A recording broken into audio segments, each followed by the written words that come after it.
Students, हमारा topic चल रहा था स्पेस लेटिस। स्पेस लेटिस यानी आकाशीय जालक।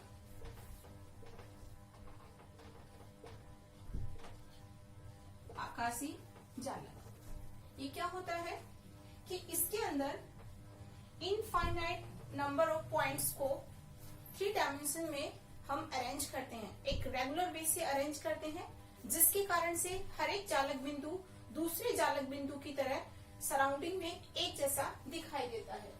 ठीक है, आइडेंटिकली सिमेट्रिक होते हैं। ठीक है, इसके अंदर क्या होता है कि एक सिमेट्रिकल होता है, नंबर ऑफ पॉइंट्स को हम एक सिमेट्रिक वे से अरेंज करते हैं। जैसे ये हमारे पास में है पॉइंट्स, इस तरीके से हमारे पास में पॉइंट्स होते हैं, इनको हम बोलते हैं लेटिस पॉइंट्स। ये एक ऑर्डर में अरेंज होते हैं 3 डायमेंशन के अंदर।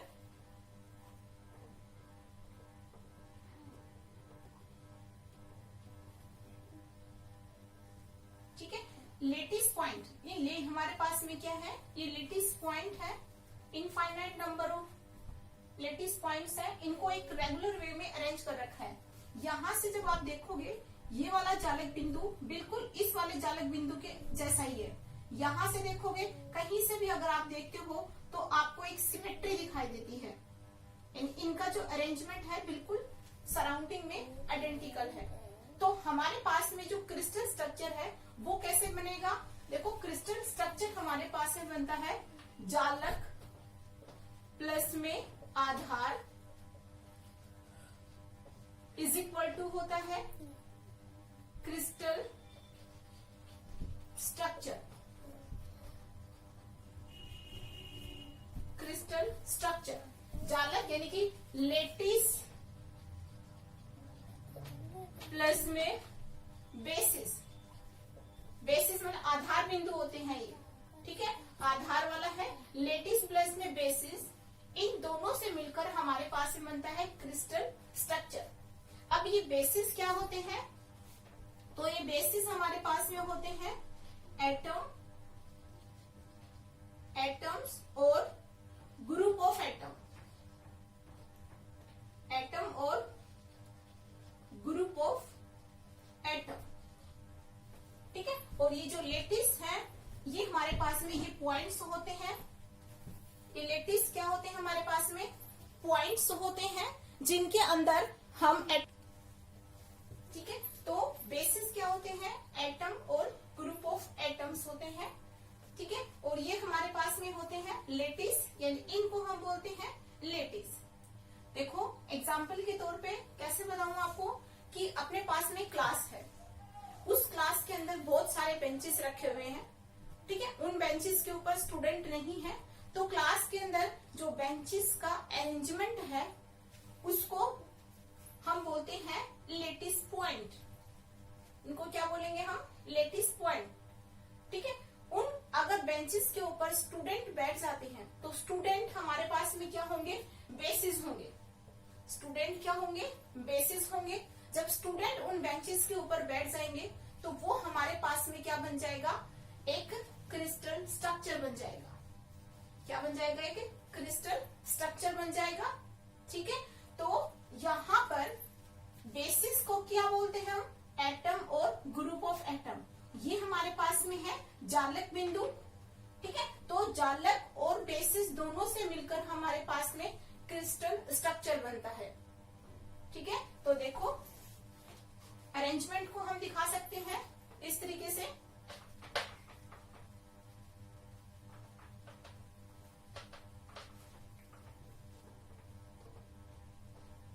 अगर हम यहाँ पर बेसिस को रख रहे हैं, बेसिस को ये लेटिस पॉइंट प्लस में बेसिस, तो जो क्रिस्टल स्ट्रक्चर हमारे पास में बनेगा वो इस तरीके से बनेगा। इस तरीके से हमारे पास में क्रिस्टल स्ट्रक्चर फॉर्म होगा। सिमेट्री होगी इनके अंदर भी। ठीक है, तो जालक बिंदु और बेसिस यानी कि आधार, इन दोनों से मिलकर हमारे पास में बनता है क्रिस्टल स्ट्रक्चर। ठीक है, अब हम डिस्कस करेंगे यूनिट सेल।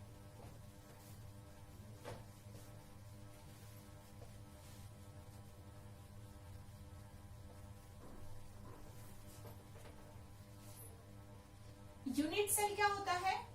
किसी भी क्रिस्टल स्ट्रक्चर का स्मॉलेस्ट ज्योमेट्रिकल फिगर होता है। इसको बोलते हैं हम एकक कोष्टिका। कोष्टिका, एकक कोष्टिका, ये किसी भी क्रिस्टल स्ट्रक्चर का स्मॉलेस्ट ज्योमेट्रिकल फिगर होता है, जिसकी अगर हम बार बार रिपीटिशन करते हैं तो हमें पूरा क्रिस्टल स्ट्रक्चर मिल जाता है। ठीक है, एग्जाम्पल के तौर पे अगर हमारी दीवार की बात करें तो दीवार के अंदर जो ब्रिक है वो हमारे पास में क्या है? यूनिट सेल है। उस ब्रिक को हम एक रेगुलर वे में अरेंज कर रहे हैं, तो बार बार एक के ऊपर दूसरी फिर तीसरी, इस तरीके से अगर हम उनको अरेंज कर रहे हैं तो पूरी दीवार हमारे पास में फॉर्म हो रही है। ठीक है, तो उसको हम बोलेंगे पूरी दीवार जो हमारे पास में बन रही है वो क्या हो गया? क्रिस्टल स्ट्रक्चर हो गया।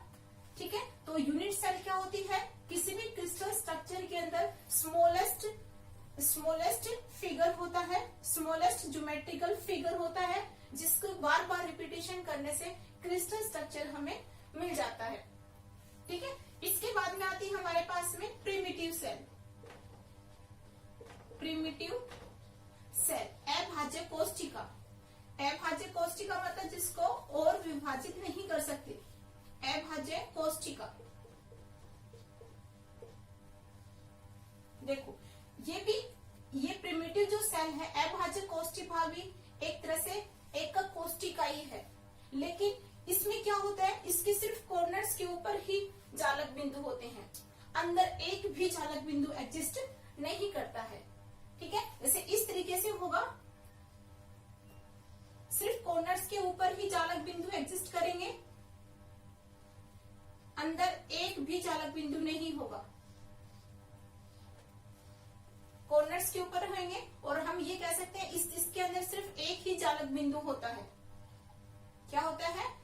प्रिमिटिव सेल के, प्रिमिटिव कोष्टिका जो प्रिमिटिव सेल है, इसके अंदर सिर्फ एक ही जालक बिंदु होता है। जैसे यहाँ पर कॉर्नर्स के ऊपर है तो इन 8 जो जालक बिंदु हैं, ये 8 एकक कोष्टिका में साझेदारी करते हैं। तो कुल मिला के हम ये देखें तो 8 जब एकक कोष्टिका में साझेदारी कर रहे हैं तो इसका एक कोष्टिका के अंदर जो योगदान रहेगा वो कितना रहेगा? 1। यानी अगर सभी से मिलाकर अगर हम देखें कि इसके अंदर कितने लेटिस पॉइंट रहेंगे तो टोटल हमारे पास में एक ही जालक बिंदु रहेगा, क्योंकि 8 के साथ में साझेदारी कर रहा है तो 8 इंटू में 1/8 इज इक्वल टू 1। तो ये हमारे पास में होती है अभाज्य कोष्टिका, जिसके अंदर सिर्फ एक ही जालक बिंदु होता है। और यूनिट सेल क्या होता है? यूनिट सेल मैंने आपको बता ही दिया, एक तरह से ये स्मॉलेस्ट ज्योमेट्रिकल फिगर होता है, जिसकी बार बार रिपीटेशन करने से हमें क्रिस्टल स्ट्रक्चर मिलता है। किसी भी एकक कोष्टिका को हम अभाज्य कोष्टिका में चेंज कर सकते हैं। इसके लिए एक मेथड होता है विग्नर सीज मेथड। क्या होता है? विग्नर सीज मेथड। ये जो मेथड होता है ये होता है किसी भी नॉन प्रिमिटिव सेल को प्रिमिटिव सेल में कन्वर्ट करने के लिए। ठीक है, विग्नर सीज जो मेथड होता है उसके थ्रू हम किसी भी नॉन प्रिमिटिव सेल को प्रिमिटिव सेल में कन्वर्ट कर सकते हैं। ठीक है, तो विग्नर सीज मेथड की संरचना कैसे होती है वो देखते हैं हम। देख, यहाँ पर एक रेगुलर वे में जालक बिंदु को अरेंज करते हैं हम। विग्नर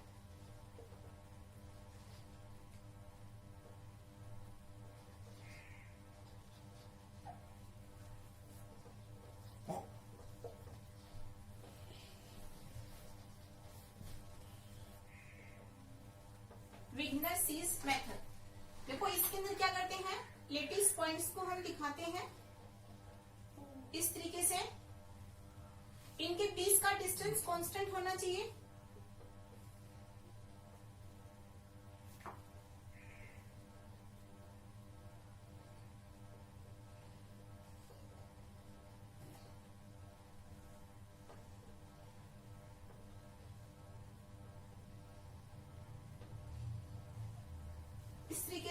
जालक बिंदुओं को बनाएंगे।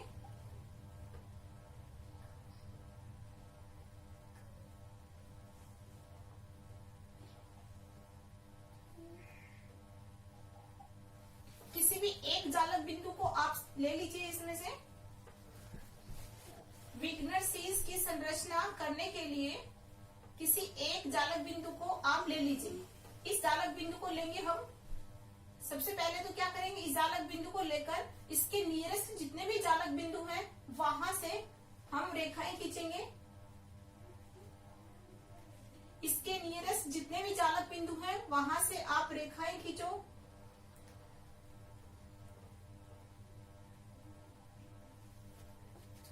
ठीक है, यहाँ इस जालक बिंदु को हमने माना था, इसके नियरेस्ट जितने भी जालक बिंदु थे वहां से हमने इसको मिलाते हुए इसके बीच में से रेखा खींची है। अब इन सभी को बाइसेक्ट करेंगे।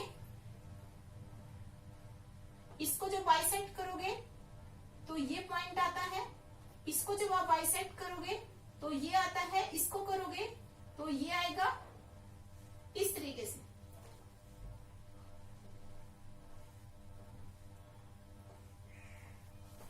ठीक है, तो जब आप इनको मिलाओगे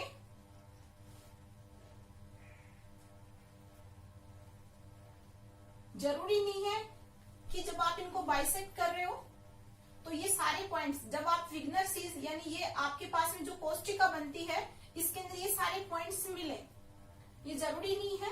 तो यहाँ पर जो ये हमारे पास में रीजन मिला है इसको हम बोलते हैं विग्नर सीरीज मेथड। विग्नर सीरीज कोष्टिका बोल सकते हैं, इसी को ही हम बोलते हैं अविभाज्य कोष्टिका। ठीक है, दूसरे तरीके से देख लेते हैं हम।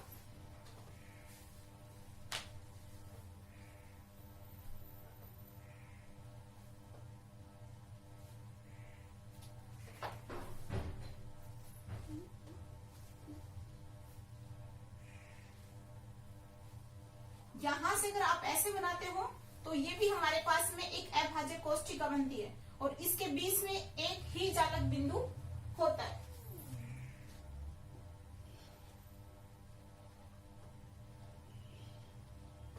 ठीक है, तो ये जो विग्नर सीरीज मेथड होता है वो हम क्यों यूज करते हैं, किसी भी नॉन प्रिमिटिव सेल को प्रिमिटिव सेल में कन्वर्ट करने के लिए। ठीक है, अब हम डिस्कस करेंगे क्रिस्टल सिस्टम को।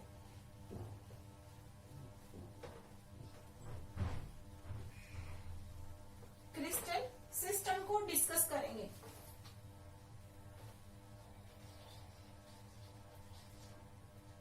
क्रिस्टल सिस्टम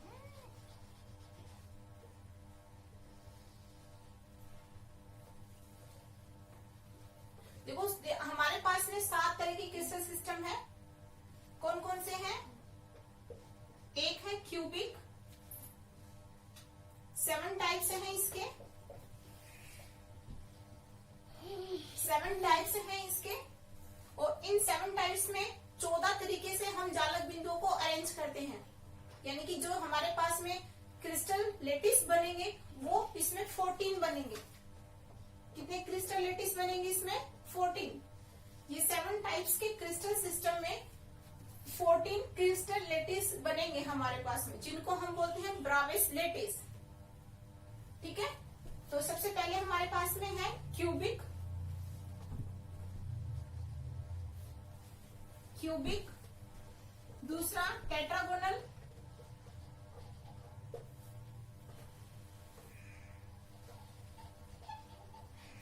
टेट्रागोनल, थर्ड है रोम्बोहेड्रल,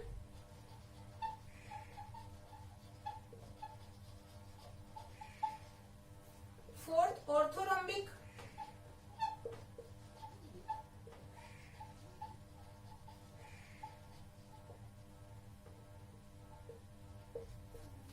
हेक्सागोनल,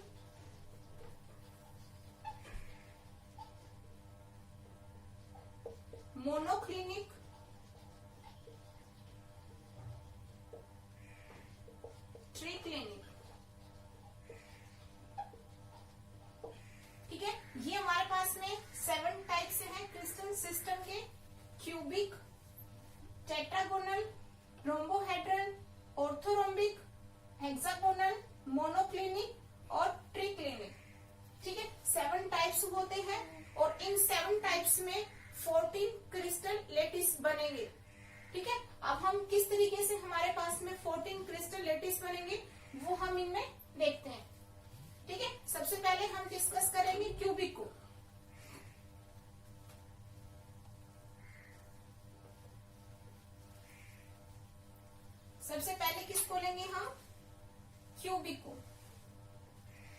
फर्स्ट।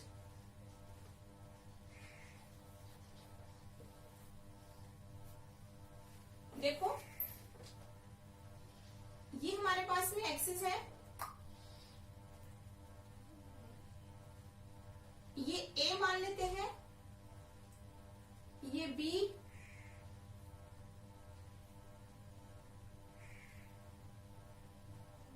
इसको एक्स मान लेते हैं, ये हमारे पास में वाई और ये जेड। एक्स और वाई के बीच में जो एंगल हम बना रहे हैं, साइड्स है हमारी, तो एक्स और वाई के बीच में देखो यूनिट सेल जब हम क्रिएट करते हैं तो उसमें तीन हमारे पास में फंडामेंटल वेक्टर होते हैं, ए वेक्टर, बी वेक्टर और सी वेक्टर। ठीक है, तो और उसके साथ में तीन एंगल होते हैं। ठीक है, तो एक्स वाई और जेड, इसको इधर मान लो आप ए, बी और ये सी, इधर की साइड तरफ जो साइड्स होंगी उनको ए, बी और सी। तो ए और बी के बीच में जो एंगल होगा वो हमारे पास में है बीटा। ठीक है, और इसके बीच में जो एंगल होगा बी और सी के बीच में, बी और सी के बीच में जो एंगल होगा उसको हम बोल रहे हैं क्या, गामा। सॉरी, यहां आपके पास में जो एंगल होगा वो होगा गामा, यहां गामा, यहां होगा अल्फा, और इनके बीच में जो एंगल होगा वो होगा बीटा। ठीक है, ए और बी साइड के बीच में जो एंगल बनेगा वो होगा अल्फा। ठीक है, अल्फा नहीं, सॉरी, ये गामा बनेगा, ये गामा, ये अल्फा और ये बीटा। ठीक है, ठीक है, ए बी और सी, ए बी और सी, हाँ, ए और बी के बीच में जो एंगल है यहाँ पर, ये कौन सा है हमारे पास में, गामा है।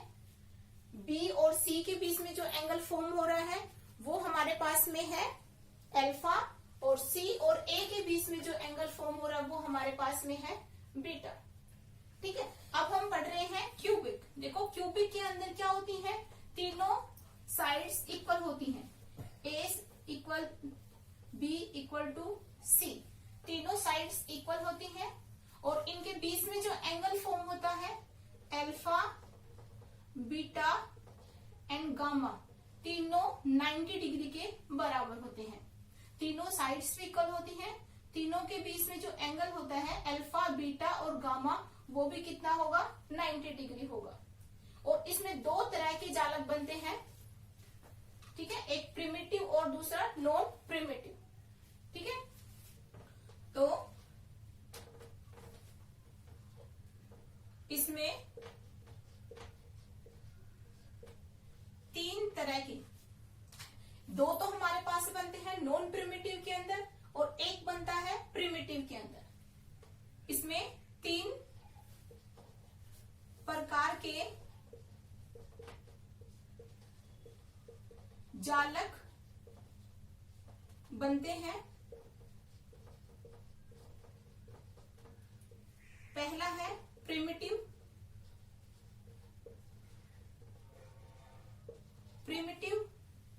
इसमें आता है सिर्फ सिंपल क्यूबिक। दूसरा है इसमें नॉन प्रिमिटिव। देखो प्रिमिटिव होता है जिसके अंदर सिर्फ एक ही जालक बिंदु होता है। ठीक है, यानी कि कॉर्नर्स के ऊपर ही जालक बिंदु होते हैं। नॉन प्रिमिटिव में बीसीसी और एफसीसी, ये दो बनते हैं, बॉडी सेंटर्ड क्यूबिक और फेस सेंटर्ड क्यूबिक। ठीक है, तो इसमें तीन प्रकार के जालक बनते हैं। देखो किस तरीके से बनते हैं। सिंपल क्यूबिक के लिए हम क्यूब को बनाएंगे, ध्यान रखना तीनों साइड से हमारी इक्वल होनी चाहिए।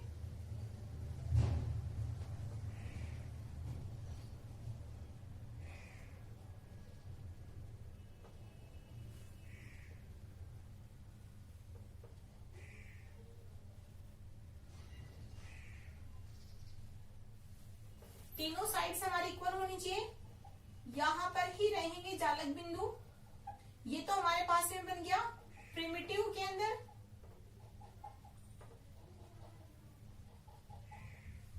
ठीक है, अब बॉडी सेंटर्ड क्यूबिक बनाते हैं हम।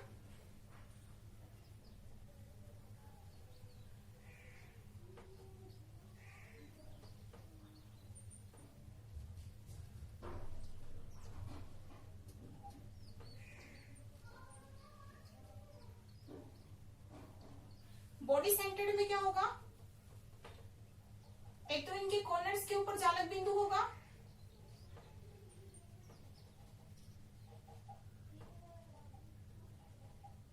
और एक इस बॉडी के सेंटर में। ठीक है, ऐसे फेस सेंटर्ड क्यूबिक।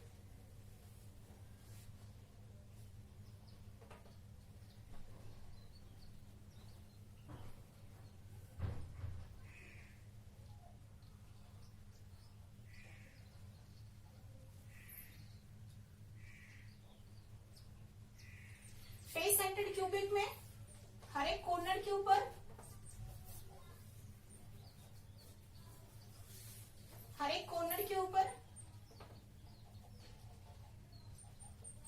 और हर एक के फेस के ऊपर, जो अपने पास में एक तो फलक कौन सा हुआ, फेस सामने वाला हो गया, एक इससे पीछे वाला, एक इधर वाला और एक इधर वाला। ठीक है, एक ऊपर और एक नीचे। तो यहां पर आप इन जालक बिंदु को दिखा दो। एक हमारे पास में ये हो गया, एक इसके बिल्कुल अपोजिट साइड में यहां पर। ठीक है, एक फ्लक सामने वाला, इसके सेंटर में ये ले लिया, एक हमारे पास में पीछे वाला जो फ्लक है उसके ऊपर, उसके सेंटर में, एक ऊपर वाले फ्लक में और एक नीचे वाले फ्लक में। ठीक है, तो अपने पास में 3 जालक बन गए इसमें। तो क्यूबिक के केस में कितने जालक बने अपने पास में,